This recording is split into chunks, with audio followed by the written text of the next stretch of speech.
Et voilà, ça c'est ce qu'il y a juste au bout du chemin de la maison. C'est-à-dire que je fais 50 mètres et je me retrouve sur la plage pour ma petite balade matinale. Bonjour Silou, Cuisine Academy. On se retrouve ce matin sous des latitudes tropicales. Je suis en République dominicaine, à Las Terrenas. Et en ce moment, mon quotidien du matin, eh bien c'est ça, c'est une petite balade d'1 heure sur la plage où je vais marcher dans l'eau pour ne pas rompre le rituel.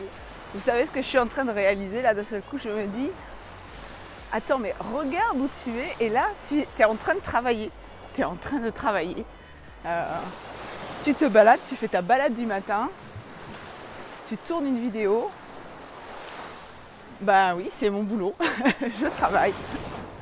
C'est pas génial ça? Pouvoir travailler de n'importe où dans le monde, faire ce qui nous plaît, ne plus dépendre d'un patron, ne plus être obligé de prendre sa voiture, de se lever le matin, prendre sa voiture, aller au boulot, être toujours pressé, stressé. C'est vrai qu'on voit apparaître de nouveaux métiers qui changent la vie quand même. J'avais envie de vous poser une petite question et j'aimerais bien que vous me répondiez sous la vidéo. Est-ce que vous pensez que vous êtes maître de votre vie? Est-ce que vous pensez que vous êtes maître de votre style de vie?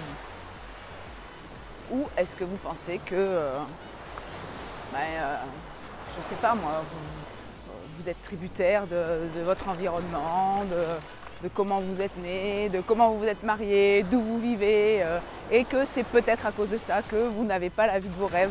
Mettez-moi sous la vidéo votre point de vue. Moi, je suis vraiment convaincue que notre style de vie, on le doit à notre désir. Moi, depuis toute petite, mes parents m'ont toujours connue en leur disant que je voulais une vie de rêve.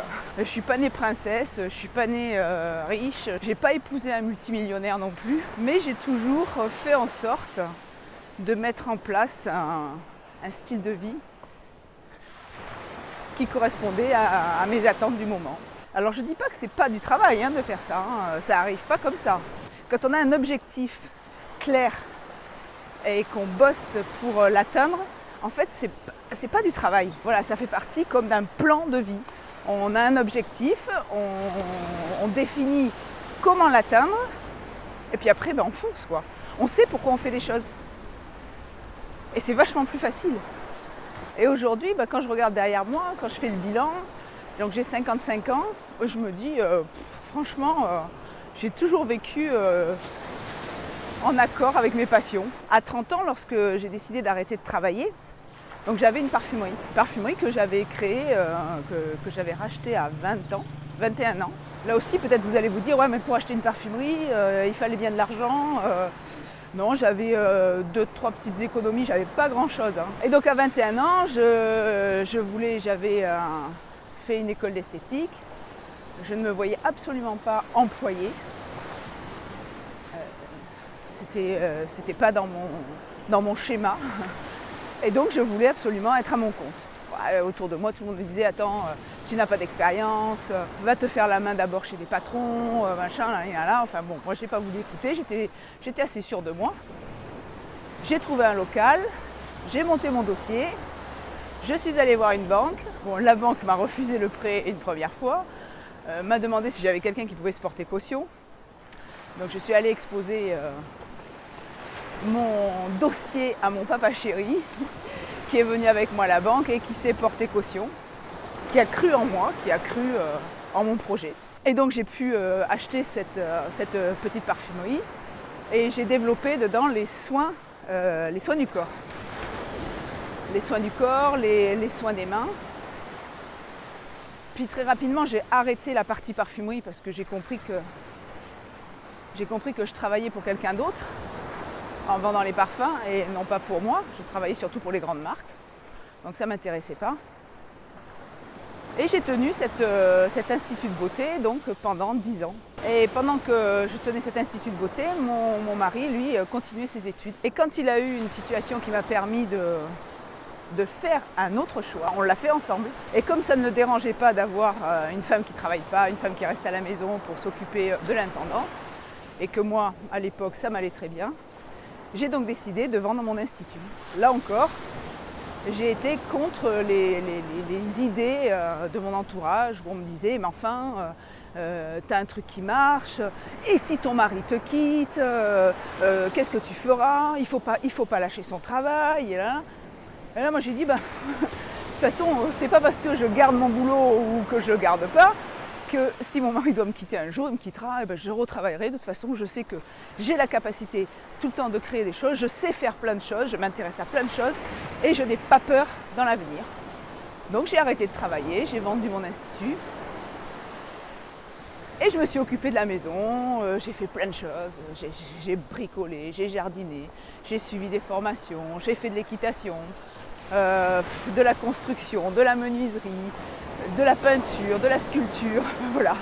Tout ce qui m'intéressait, je prenais des cours et puis je me suis toujours régalée. Et puis à 50 ans, voilà, j'ai décidé, j'ai eu envie d'autre chose.